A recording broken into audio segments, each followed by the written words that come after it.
All right, everyone. Welcome to the story of the rebirth of the State of Israel. So, of course, if you remember early in the semester, we were talking about the ancient State of Israel, and now we're kind of almost gone full circle towards the end of the semester talking about it again.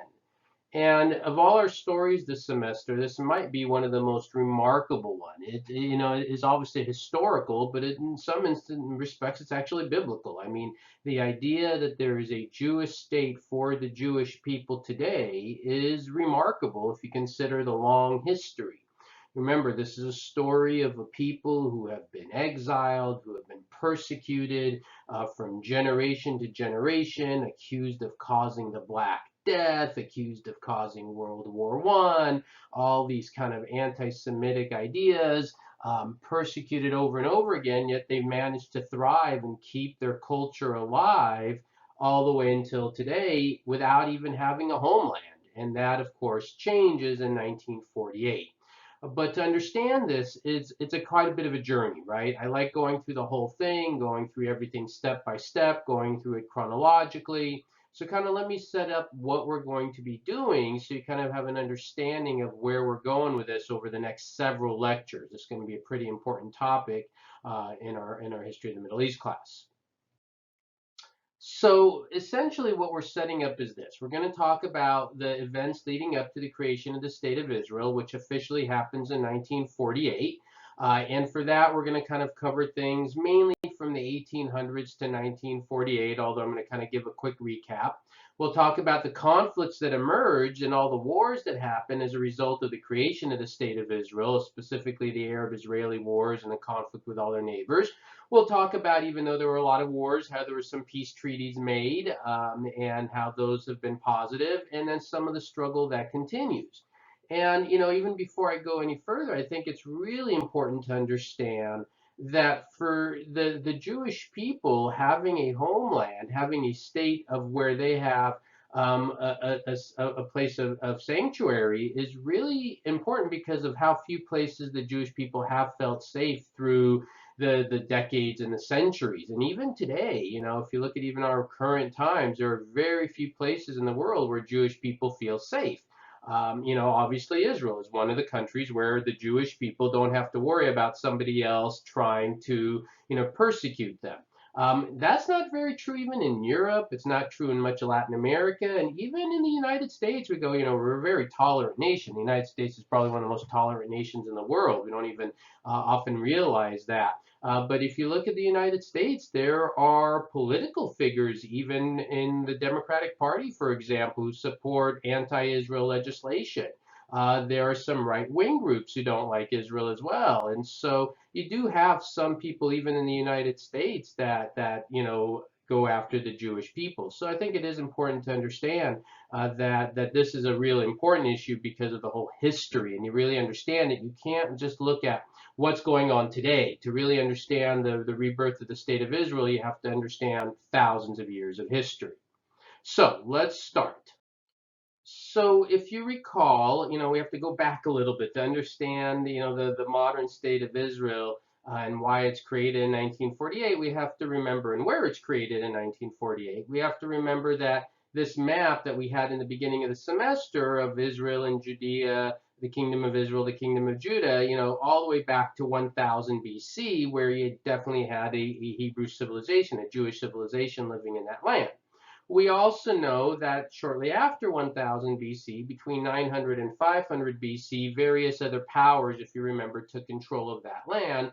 While there was Jewish people there, it was other powers that controlled them. If you remember, the Assyrians, the Babylonians, the Persians, different civilizations come and go, until eventually we talked about how the Romans entered this land, and it was under Roman period that the Jewish people faced tremendous persecution. And if you remember, we talked about the time of Hadrian. When Hadrian was Roman emperor, he committed almost basically a genocide of the Jewish people in this land, and he renamed the land to Palestine. We talked about that earlier in the semester. And so from that period of time, from that Roman period, all the way until the 1800s, the Jewish presence in this land is very minimal. Because the Jews were forced out. They were forced to different parts of the globe, right? And it won't be until the 1800s AD until the Jewish people even have an opportunity to come back to this region in order to reestablish a homeland. So that's just kind of a brief review of things we had talked about earlier in the semester. The other thing, of course, to remember is in the 1800s, who controls this land? And in the 1800s, this whole land of Judea is going to be called, or again at the time called Palestine, going to be controlled by the Ottomans, remember? And it will remain under Ottoman control until the end of World War I, and then it'll fall under the British mandate. So again, these are things we've kind of talked about in previous lectures, but I definitely still want you to understand them. All right, so just kind of remember all of that. So let's move on and talk about this key term, Zionism. So Zionism is a very important term to understand the birth of the state of Israel. What does the word Zionism mean? Well, Zionism is very simple. It's the idea that the Jewish people should have a Jewish homeland. You don't even have to be Jewish to be a Zionist. Anybody who believes that the Jewish people should have a homeland for the Jewish people is a Zionist, right? You could be Christian, you could be Muslim, you could be an atheist. Anybody can be a Zionist. That is simply what the idea means. It develops in the 1800s. And essentially, it's kind of a form of nationalism, right? Nationalism, the idea of being part of a community that has common cultures, language, traditions, and customs. Well, the Jewish people have common language, culture, tradition, customs, but there's no uniting force. There's no uniting region for them. That's what it is. And the word Zionism actually means place of refuge, right? If you ever go to Zion in Utah, Zion National Park. It's beautiful, by the way. I've never been to Utah. It's one of the most beautiful places to go and see. And you go on the trams there, and they talk about what the word Zion means. And it means like a place of refuge. And that's essentially what this word means, a place of refuge for the Jewish people. Now, I have these other terms here, Sephardic and Ashkenazi, and we've seen these terms before, if you remember. Sephardic Jews are Middle Eastern Jews. The Ashkenazi Jews are the European Jews. And it was mainly the European Jews, the Ashkenazi Jews, who really pushed this Zionist movement. Although, of course, the Sephardic Jews were part of it. They wanted a Jewish state as well. Why would the Ashkenazis be the more vocal people, the ones who led the movement? Well, it makes sense. I mean, think of the Jews in Europe over the centuries. From the Roman times to the Black Death, where the Jews were accused of causing the Black Death and then literally massacred in 1348, the Spanish Inquisition. In the late 1800s, you have the Russian pogroms, where you have, in Russia, mass number of Jews persecuted. The Holocaust that we already lectured on. And this is something that the Jewish people face so many times that it's not a surprise to go, hey, if we don't have a homeland, if we don't have a place for the Jewish people, we're never going to be safe. There's a man named Heinrich Heine, this last term I have here, a name for you. Heinrich Heine, he was a writer, actually. He was a Romanticism poet. And he wrote a lot of poetry, but I found a source on him. I was actually always lecturing him on poetry. I liked his poetry, so I kind of researched him a bit, and then I came across one of his quotes that was a bit eerie. In the 1800s, and he's from what will be Germany. And he talked about how in this area, people will leave Christian faith. They will go to some secular ideology.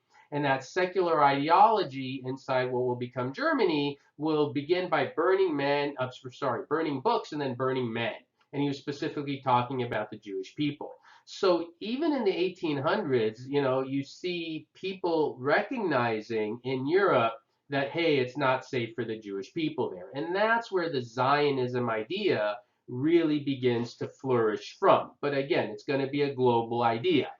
If you go to Israel today, you will see Jews of every color and background you can imagine, because you have Jews coming in from Ethiopia, you have Jews coming in from Russia, you have Jews coming in from Europe, Eastern Europe, Western Europe, the Middle East, all sorts of places. And it is a global movement for this Zionist idea. All right, so I hope that's clear. Now, who leads it, right? There are a number of important people who are part of the Zionist movement, but the most significant person is this man named Theodore Herzl. So you definitely want to know about Theodore Herzl. If you go to Israel today, there's a whole city named after him and many monuments to him. He wrote a document called the Jewish State, which you definitely want to read. It's in one of those primary source packets of yours that you have, so you're going to read that. And he was in Budapest. He was actually kind of studying to be a lawyer and then becomes a writer. And he at first wasn't, he's Jewish, but he wasn't that motivated about this idea of Zionism until we get to the story of a man named Alfred Dreifus. So I'm going to show you a picture of Alfred Dreifus and tell the rest of the story with him. So go ahead, get these rest of these terms down, and then I'm going to tell you the story of Alfred Dreifus, and then I'll explain what all these other terms are in this other individual here, Chaim Weizmann. So pause if you need to for a second, get the terms down, and we're going to go on and tell you the story of Alfred Dreifus and how it so impacted Theodore Herzl. All right, here we go. So this is Alfred Dreifus. Alfred Dreifus, he's from France. He was in the French military. And in 1894, he was accused and put on trial for selling secrets to the Germans. France and Germany are like, don't like each other. There's ever since the Franco-Prussian War, there's a lot of turmoil between them. And so you have all of that going on. And here's Alfred Dreifus, this just kind of military guy who is Jewish, basically persecuted and made into a scapegoat. And in reality, he did nothing wrong, but there was this trial. It was a sham. Everybody knew it was a sham. Eventually, he would eventually be pardoned and all of that. But first, he was found guilty and put in prison and all these things. And this was a story that resonated with Herzl. It was a story that, look, no one is safe. Here's a man, Alfred Dreifus, does nothing wrong, is living in France, and he's now going to be persecuted for nothing, for doing absolutely nothing wrong. And so this kind of motivated him to really push this Zionist idea. What this helps lead to is in 1897, the first Zionist Congress. So this is where a number of Jewish leaders, they meet in Switzerland. And again, you're going to have more of the European Jews involved. Chaim Weizmann, the other name I gave you, he's going to be involved in this too. And people like Herzl and Weizmann and other prominent Jewish leaders create what is called the WZO. The WZO stands for the World Zionist Organization. World Zionist Organization. And their goal was, again, to get Jewish people from around the globe to work together to create a homeland, a safe haven for the Jewish people. There were interesting ideas. Not, when we think of the state of Israel, everybody assumes, oh, they all said, let's have the state of Israel and what is modern day Israel, right, with the map I showed you before. There were some other ideas, one of which the British actually proposed was the Uganda plan. Because as Zionism was growing, the British said, well, how about we put the people in Uganda, the Jewish people in Uganda, which was a bit comical, actually, because, what connections do the Jewish people have with Uganda? Nothing. But the British said, well, we'll give them some territory there. And they said, thank you, but no thank you. If we're going to have a Jewish state, we want it where our ancient history lies in what is modern day Israel, which again at the time is called Palestine. So that's the story of Alfred Dreifus and how this begins to push the Zionist movement. All right, so this is just the burial site of Theodore Herzl. If you ever go to Israel, here's his name in Hebrew, Herzl. You read right to left in the Hebrew language. And, it's a nice little gravesite he's got there. And now we get to a very important map that I'm going to go into a lot more detail later and explain what happens as a result of this Zionist movement. So this is what now begins to happen. You have this word, Aliyah, right? Now this map with the different colors, I'm going to explain all the colors. It says UN Partitioning Map 1947. We're going to get to that. It's going to take a while to get to that. It's a step-by-step process. I'll explain the two colors. I'll explain what it all means. For now, just remember, in the 1800s, this whole area is controlled by the Ottoman Empire until the end of World War I. That's what you need to know for now. While it was controlled by the Ottoman empires, you get what we call the first Aliyah. What does the word Aliyah mean? It's the Hebrew word. It literally means to climb.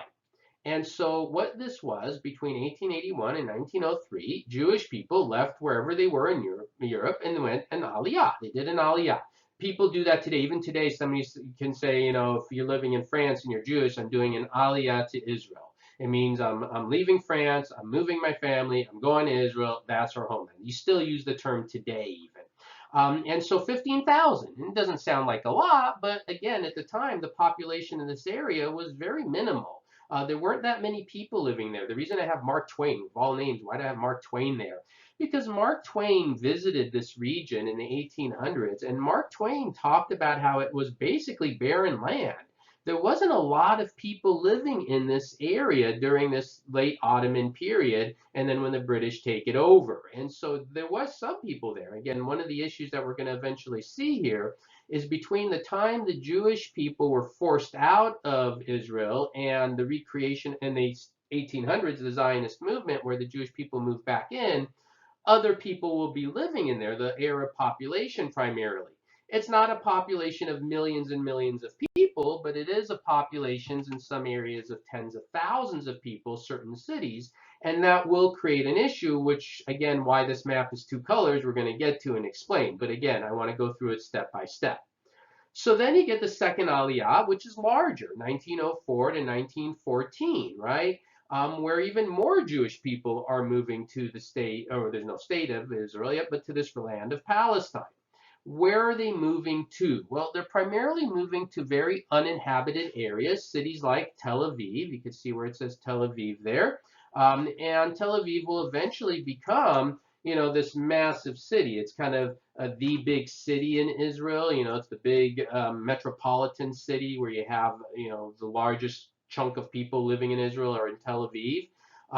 Jerusalem is, of course, the capital of Israel. And Tel Aviv is where the center of the city is. So anyways, you have a lot of people. One of the people that comes in during the second Aliyah that I want to specifically talk about is this man named David Ben-Gurion. I say David, I know it says David, but in Hebrew you pronounce his name David Ben-Gurion. It was 1906. He came during one of the Aliyahs. He was originally in Poland, moved to Russia. He went through those pogroms in Russia, the persecution of the Jewish people there, and said, I'm out of here, I'm going to Israel. He was part of the establishment of the city of Tel Aviv and eventually will become the first prime minister of Israel. So that's why I mention him. So this is where you're going to start to get this, momentum of taking land. And, one of the myths is that, you hear, oh, the Jewish people went in and they pushed people out of the way already there. You could actually find footage and images and videos of Jewish people going to places like Tel Aviv, and there is nothing there, and they build a city literally out of the dirt, right? And so it's kind of one of the myths that the Jewish people displaced everybody who was living in the area. Will there be regions where Jewish people moved in where there were some Arab people as well? Yes, and we'll talk about that as well. But the idea that there was this wholesale force of people forcing people out of the area is simply not true. All right, so that's an important point. All right, so we move on. Just a couple images of early Tel Aviv as, was starting to be built. And then modern Tel Aviv, as I mentioned, just a couple examples of some major high-rises you might see there if you go visit. And another couple interesting images. This is the home of David Ben-Gurion, the prime minister, after he was prime minister. And I like showing these images. It's a museum I went to when I was in Israel once. And think about this. This is the prime minister of a country, and this is his home after he was prime minister. Very humble, right? Very simple, very basic. You get that sense that this is the foundation of a nation. It's not, some elaborate palace or some elaborate building. It's very simple. There's this home of his after he was prime minister. All right, so now we get to this issue of what happens as the Aliyahs continue. And what you do begin to see happening are some conflicts between the Arab population and the Jewish movement in. And as I said, for the most part, the Jewish people are moving into areas where they were uninhabited. But there were some cities like Jerusalem, Tiberias, Yaffo, Haifa, as it's called, that you had a mixture of the two populations. And as the Aliyahs continue and more Jewish people move in, I just put some numbers here. You could jot them down, but you could see in some cities there was a greater Jewish population, in other cities there was a greater Arab population. But I also want you to see the numbers here. We're not dealing with millions of people or even hundreds of thousands of people here at this point. We're dealing with really small numbers, and these numbers are roughly from the, again, early 1900s, right around 1915 period, between like 1915, 1920-ish is when you would see these kind of numbers there. All right, so the question is, what's going to happen as these two groups are now kind of inhabiting together? And unfortunately, it's going to start to lead to some conflicts. We're going to start to see some conflicts emerging, and how is this going to be dealt with? Well, let's talk about that. So one of the most important people to deal with this issue of the Jewish and Arab communities there together, what's going to happen with this land, is this man named Arthur Balfour. Arthur Balfour was from England, very prominent man in England, right? Held political positions there. And he issued what is called the Balfour Declaration in 1917. And then we have the San Remo Agreement, which I also want to talk about again.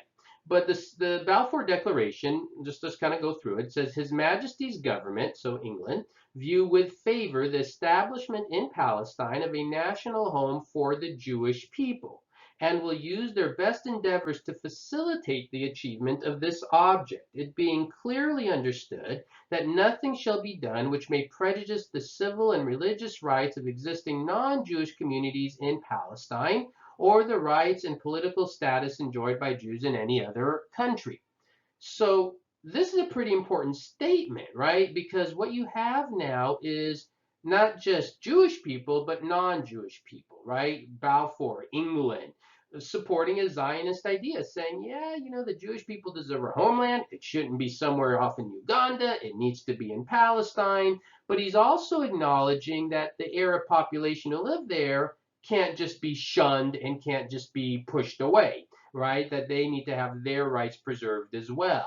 So this is kind of an understanding now by the European powers, because it's not just England. Then you get the San Remo Agreement, remember, after World War I, that reinforces that number of European countries came and said, yeah, this is a land for the Jewish people. This makes sense. This is where they started. This is where they should have their nation.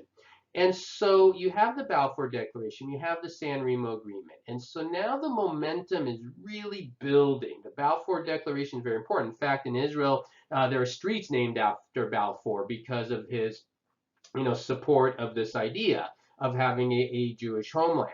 And so what now happens between, the Arabs and the Israeli, or the Jewish people will become Israelis, of course, and how do they resolve this issue of these two communities and this one piece of real estate? That's what we're going to talk about in our next lecture. All right, so we're kind of building up. It's going to be several lectures to kind of put all this together. So you're just going to kind of watch them all here. And again, if you have any questions on it, let me know. But again, there's a lot more to add to this. All right, we'll keep going. Thank you.